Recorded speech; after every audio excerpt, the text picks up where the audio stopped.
সবুজ পাতার আড়ালে উঁকি দিচ্ছে পদ্ম ফুল। আর এদিকে কিন্তু শীতের বার্তা নিয়ে অনেক পদ্ম গাছ ডরমেন্সিতে চলে গেছে। কিন্তু এই নতুন হাইব্রিড পদ্ম ফুলটি অবিরামভাবে যেন ফুটতে চলেছে। খুবই সুন্দর পাপড়ির রং এবং বিন্যাস, আর সেই সাথে কিন্তু সুগন্ধি আছে। আর সুগন্ধি আছে বলেই কিন্তু পতঙ্গ চলে এসেছে। রংটি খুবই খুবই সুন্দর।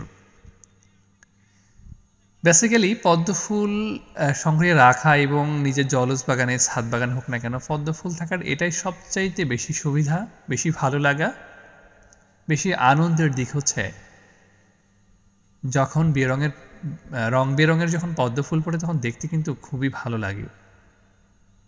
এত সুন্দর পদ্ম ফুল যদি নিজের বাগানে ফুটে থাকে তাহলে আর তেমন কোনো কিছু লাগে না। এমন পদ্ম ফুল যা ফুটছে, আশা করি আরও অনেক নতুন হাইব্রিডের দেখা পেয়ে যাব। আর এই সব পদ্ম ফুলগুলো আমাদের সংগ্রহে আছে। ইনশাল্লাহ এভাবেই আমাদের সংগ্রহ সমৃদ্ধ হয়েছে এবং আরও হবে।